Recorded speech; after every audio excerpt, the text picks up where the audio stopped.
अस्सलाम वालेकुम एवरीवन। तो कैसे हैं आप लोग? अल्हम्दुलिल्लाह से बिल्कुल ठीक होंगे। मेरा नाम मोहम्मद साजिद अली। तो चलो आज हम करते हैं एक और नया वीडियो स्टार्ट। तो हिंदुस्तान के मुसलमानों ने हिंदुस्तान की तारीख का सबसे बड़ा इतिहास रच डाला है। हिंदुस्तान के अंदर सबसे बड़ी तिरंगा रैली निकाल कर, आखिरकार ये रैली निकाली क्यों जा रही है, ये लोग मुंबई क्यों जा रहे हैं, इतना बड़ा लश्कर लेकर इम्तियाज़ जलील कैसे पहुंच रहे हैं मुंबई, और इतने सारे लोगों को उन्होंने कैसे किया इकट्ठा, अब इनका मकसद क्या है, ये लोग चाहते क्या हैं। तो ये बहुत सारे सवाल हैं जो सबके जहन में आ रहे हैं और इन सवालों का जवाब हम देंगे इस वीडियो के अंदर। तो बिना देरी किए करते हैं स्टार्ट। औरंगाबाद से इम्तियाज़ जलील मुसलमानों का एक लश्कर लेकर, एक तिरंगा रैली लेकर के पहुंच चुके हैं मुंबई। एंड उस रैली में पूरे हिंदुस्तान से, हर जगह से मुसलमान आए हैं। उन्होंने इसके अंदर जो है अपना अपना समर्थन दिया है, और इसको इकट्ठा करने के लिए, इन सबको बुलाने के लिए इम्तियाज़ जलील ने ना कोई लालच दिया है किसी को, ना किसी को कोई नोटिफिकेशन दिया है, और ना ही लोगों को चुन चुन करके बुलाया है और उनके पास गए हैं कि आप लोगों को इस रैली में चलना है। ये सारे के सारे लोग अपनी मर्जी से, अपने खर्चे पर, अपना ही सब कुछ लिए पहुंच गए सिर्फ एक इशारे पर, इम्तियाज़ जलील के साथ मुंबई। अब आते हैं इसकी रीज़न्स के पीछे कि आखिरकार ये लोग जा क्यों रहे हैं। तो इसके पीछे इनकी 4 मांगें हैं। उन 4 मांगों को पूरा कराने के लिए ये लोग पहुंच रहे हैं मुंबई। तो इन लोगों के लिए हम सबको भी दुआ करनी है, इंशाल्लाह से इन लोगों का साथ देना है मिल करके। तो सबसे पहला जो रीज़न है वो है कि किसी धर्म गुरु ने, जिसका नाम है रामगिरी महाराज, ये जब अपने धर्म के बयानात कर रहे थे और लोगों को बता रहे थे अपने धर्म के बारे में, तो इनको इतने तक तो सब्र नहीं आता है, इनकी खुजली रहती है कि मुसलमानों के खिलाफ कुछ ना कुछ बोल करके जाएं। तो इन्होंने इसी बीच इस्लाम के ऊपर एक टिप्पणी की और उसी के अंदर हुजूर पाक सल्लल्लाहु अलैहि वसल्लम की शान में इन्होंने कुछ गलत अल्फाज कहे, जिसके बाद इनके ऊपर 60 FIRs दर्ज की गई। लेकिन उसके बाद भी पुलिस ने ना इन पर कोई कार्रवाई की, ना इनको किसी भी तरीके से ये सब कुछ करने से रोकने के लिए मना किया गया। साथ ही इनको एक अच्छी खासी सिक्योरिटी दी गई और इनको हर तरीके से महफूज करके सेफ्टी के साथ रखा गया। तो इम्तियाज़ जलील ने भी इनके खिलाफ FIR की थी और पुलिस से कहा था कि अगर इनके खिलाफ एक्शन लिया जाता है तो ठीक है, अगर नहीं लिया जाता है तो हम पहुंचेंगे मुंबई। जब इनके खिलाफ हिंदुस्तान की सरकार ने कोई भी एक्शन नहीं लिया और इसके ऊपर कोई भी रिस्पॉन्स नहीं आया, तो इम्तियाज़ जलील ने अपने लोगों से सिर्फ ये मांग की और ये कहा कि अब चलो मुंबई, क्योंकि हुजूर पाक सल्लल्लाहु अलैहि वसल्लम की शान में गुस्ताखी हम लोग किसी भी तरीके से बर्दाश्त नहीं कर सकते। तो पूरे हिंदुस्तान से और औरंगाबाद से मुसलमानों की एक बड़ी तादाद निकली जो इम्तियाज़ जलील के साथ जुड़ी, और साथ जुड़कर ये लोग पहुंच गए मुंबई। तो सबसे पहला रीज़न इनका यही है, या बोले कि हम मुसलमानों का, हमारा यही है कि हर गुस्ताख नबी को जो है सज़ा दी जाए, और हर गुस्ताख नबी को ऐसी सज़ा दी जाए कि वो आगे से ऐसी गलती करने के बारे में भी ना सोचे। तो अब आते हैं हम दूसरे रीज़न की तरफ। तो ये है महाराष्ट्र के एक विधायक हाल ही में जो BJP से हैं, इनका नाम है नितेश राणे। इनके बयानात इतने ज़्यादा भड़काऊ और इतने ज़्यादा लोगों के अंदर नफ़रत भरने वाले होते हैं जिसकी कोई इंतहा नहीं है। ये हर जगह जब भी कहीं पर भी स्पीच करते हैं तो इनके स्पीच में सिर्फ एक ही अल्फाज होते हैं कि मुसलमानों के साथ ये कर देंगे, मुसलमानों के साथ वो कर देंगे, मुसलमानों के साथ ये कर देंगे। लेकिन इनके खिलाफ कितनी भी FIR करो, कितना भी कुछ भी करो, लेकिन इनके खिलाफ कभी भी कोई एक्शन नहीं लिया जाता। तो चलो सबसे पहला आप इनका ये क्लिप देखें। हमारे रामगिरी महाराज के खिलाफ अगर कुछ भी मस्ती तुम लोगों ने किससे भी की तो तुम्हारे मस्जिदों के अंदर आके चुन चुन के मारेंगे, इतना ध्यान में रखो। अब आप लोगों ने देख लिया होगा कि ये मुसलमानों के खिलाफ कितना जहर उगलते हैं और लोगों को मुसलमानों के खिलाफ जो है भड़काने की कोशिश करते हैं। लेकिन इनके बावजूद भी इनके ऊपर कोई एक्शन नहीं लिया जाता। अब आते हैं, देखो इनका एक और क्लिप देखते हैं जिसमें ये पुलिस को भी धमकी देते हैं कि अगर इन्होंने उनके खिलाफ कोई एक्शन लिया, कोई कार्रवाई की, तो उनके साथ ये क्या करेंगे।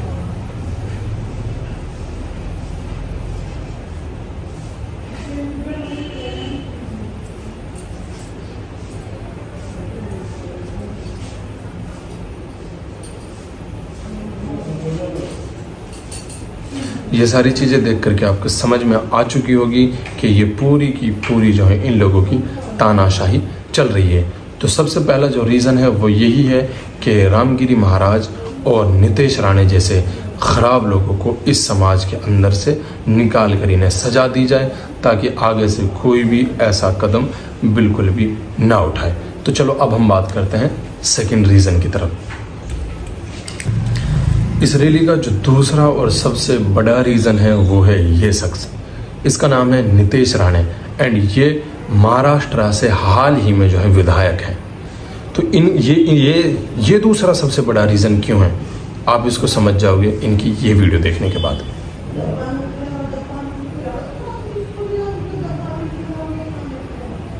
आप इनको देख सकते हैं, ये मुसलमानों के खिलाफ सिर्फ बिल्कुल ही इनडायरेक्टली नहीं, डायरेक्टली टारगेट करके मुसलमानों के खिलाफ कितना गलत बोलते हैं। उनको जिहादी बोलते रहते हैं और बोलते हैं कि इनको मस्जिदों में घुस करके मारेंगे।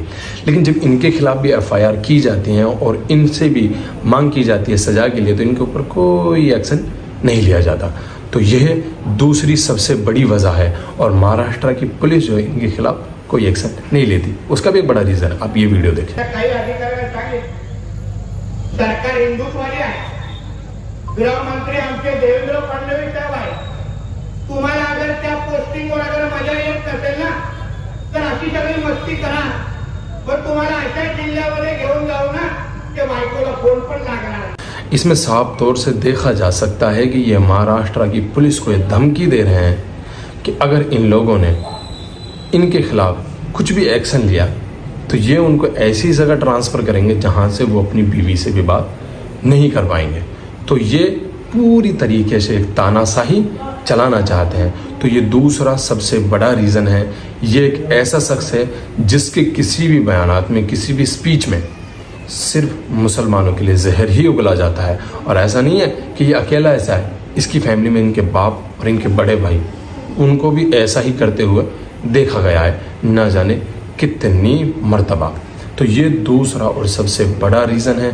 दूसरी तरफ हम देखें कि हमारे मुफ्ती सलमान अजहरी साहब, जिन्होंने किसी भी मज़हब या धर्म को डायरेक्टली या फिर इनडायरेक्टली या फिर किसी भी मज़हब के बारे में कुछ भी गलत नहीं कहा, उन्होंने कुछ अशहार पढ़े और कुछ अंधभक्त लोगों ने उन्हें अपने ऊपर लिया और उन्हीं के चलते वो उनको महीने बीत चुके हैं, काफ़ी दिन हो चुके हैं और वो अभी तक जेल के अंदर है।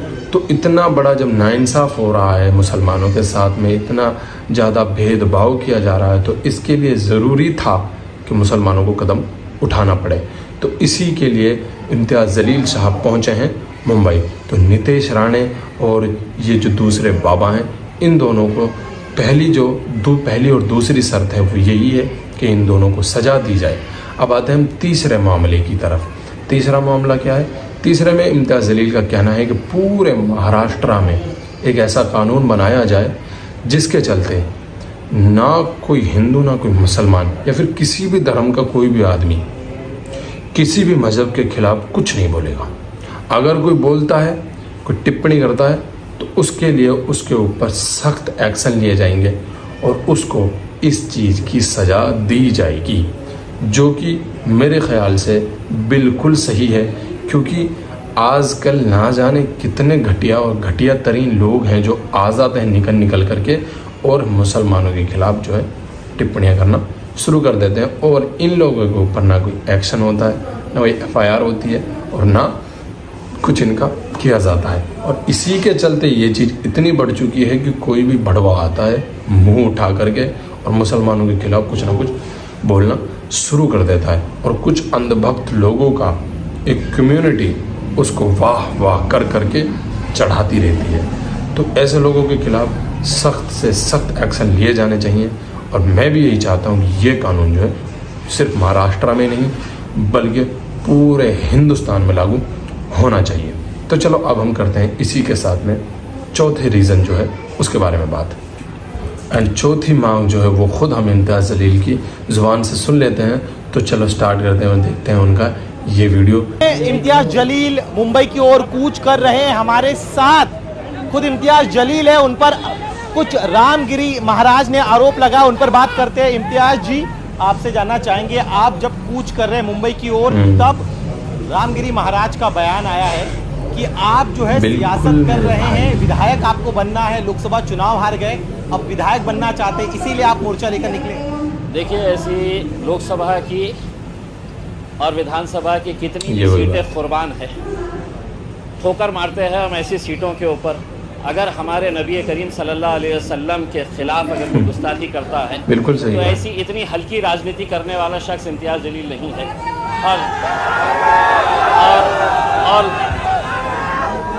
और दूसरी बात यह है कि मुझे राजनीति करने के लिए ये रामगिरी जैसे घटिया लोगों की ज़रूरत कभी नहीं पड़ेगी इंशाअल्लाह। मैं मेरे तौर के ऊपर मुझे मेरे जमहूरी इख्तियार है, मैं सिर्फ ये कहना चाह रहा हूँ, ये मुल्क में कायदा है, कानून है और ये संविधान है। अगर ये संविधान के हिसाब से मुल्क नहीं चलेगा तो ऐसे रामगिरी जैसे गुंडे मवालियों के हिसाब से तो देश चल नहीं सकता है, राणे जैसे गुंडे मवालियों के हिसाब से देश चल नहीं सकता है। इसमें मैंने सरकार को वक्त दिया था, टाइम दिया था कि आप इनके ऊपर कार्रवाई करो करके, और उनको एक चेतावनी दे रहा हूँ, अगर ज़बान इनके मुंह में है तो उससे बहुत खूबसूरत ज़बान मेरे मुंह में भी है। जिस दिन मैं इस्तेमाल करूँगा, जिस दिन मैं खोलूँगा अपनी ज़बान, तो कोई इनके पास अधिकार नहीं रहेगा मेरे खिलाफ भी कार्रवाई करने के लिए, क्योंकि कायदा कानून सबके लिए बराबर है। उनके लिए कायदा अलग नहीं हो सकता है और मेरे लिए अलग नहीं हो सकता है।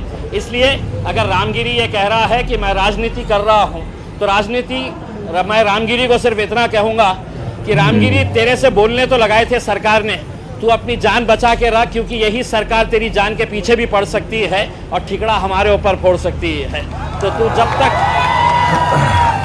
जब तक जिंदा है उस खौफ में जी कि तेरे अतराफ में जो लोग हैं कब तेरा गेम बजा देंगे, समझ में नहीं आएगा तुझे। वो ये भी कह रहे हैं कि आप जो है राजनीतिक रोटियां सेक रहे हैं इस रैली के बहाने। देखिए, मैंने आपके सवाल का जवाब मैंने इस हिसाब से दे दिया है। ऐसे 50 ओहदे जो है वो हम ठुकराएंगे, हम ठोकर मारते हैं साहब ऐसी सियासत के ऊपर, जहाँ पे आप खुलेआम हमारी ज़िंदगी से भी अजीम है, जिन्हें हम अपनी ज़िंदगी से भी ज़्यादा मोहब्बत करते हैं, हमारे पैगंबर सल्लल्लाहु अलैहि वसल्लम, अगर उनके ख़िलाफ़ आप बोलेंगे और मैंने दूसरे राजनीतिक पार्टियों की तरह, नेताओं की तरह घर में बैठा रहूं और सिर्फ निवेदन देता रहूं, तो ये नहीं। मैंने भी बहुत निवेदन दिया। अब मैंने सरकार को कहा कि एक मर्तबा अगर तुम देखना चाहते हैं कि मेरी भी ताकत क्या है, तो अल्हम्दुलिल्लाह ये देख लीजिएगा कि महंत रामगिरी ने यह भी कहा कि विचारों का खंडन विचारों से होना चाहिए, ऐसी रैली नहीं निकालनी चाहिए थी आपको। मैं ये रामगिरी को ये कहना चाहता हूँ, जब तेरे प्रवचन के अंदर लोग सुनने के लिए आते हैं तो तेरे धर्म के बारे में अच्छा क्या है ये बता। तेरे धर्म के साथ साथ एक इंसान की हैसियत से इंसान ने कैसा जीना चाहिए लोगों को ये बता, ना कि ये बता कि मेरा धर्म बहुत अच्छा है और इस्लाम धर्म के अंदर ये खामियां है। ये लोग सुनने के लिए नहीं आते। तेरे जैसे किराए के टट्टू सरकार के इशारों के ऊपर नाचते हैं। भगवा चोला पहन के कोई भी अपने आप को संत और महंत कह नहीं सकता है। एक दौर था कि जब आसाराम बापू के कदमों के ऊपर ये सभी लोग पड़े रहते थे। आज आसाराम बापू जेल में पड़ा हुआ है। रामगिरी, तेरा भी वक्त आएगा। आप कह रहे हैं रामगिरी महाराज का वक्त आएगा। उन्होंने एक और चीज कही है कि मैंने जो कहा था उसमें गलत कुछ भी नहीं है। तो मैं उसको चुनौती देता हूँ कि तू वक्त दे, तेरे वक्त के हिसाब से हम आएंगे और हमारे साथ बैठ के चर्चा कर। तेरे जैसे लोग आधी अधूरी जानकारी हासिल करके सिर्फ तेरे को मुख्यमंत्री ने, उप मुख्यमंत्री ने और सरकार ने कहा कि जा तू इस्लाम के बारे में बोल, तू पैगंबर के बारे में बोल, हम तेरी रक्षा बढ़ाएंगे करके। और अब मैं वो रामगिरी को ये कहना चाहता हूँ कि मुख्यमंत्री साहब, इसकी जान बचाइए, इसको Z+ सिक्योरिटी दीजिए, वरना रात में गलती से इसके कमरे में बिल्ली भी घुस आएगी ना तो ये डर के उठ जाएगा कि कौन आया है करके। कह रहे हैं कि मैं संत हूँ, संतों का काम होता है सत्य बोलना, मैंने सत्य ही कहा है। ये संत आजकल मार्केट में, सही, बिल्कुल सही भाई, ऐसे संत मार्केट में हर गली के अंदर घूम रहे हैं, भगवा चोला पहनते हैं, अपने आप को संत कहते हैं, महात्मा कहते हैं। असल में ये पैसा कमाने का धंधा ये लोगों ने बना लिए है करके, इनके पास कोई जानकारी नहीं है। अपने धर्म के बारे में बात करो, अपने मजहब के अंदर।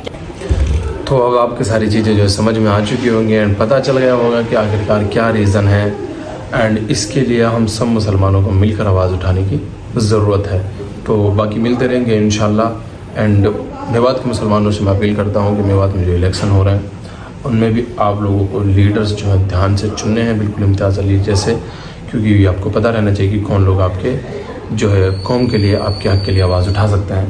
तो आपको बिल्कुल एहतियाती से और सोच समझ करके अपनी वोट करनी है, ठीक है। आगे मिलते रहेंगे इंशाल्लाह नई वीडियो के साथ में। जज़ाकल्लाह खैर।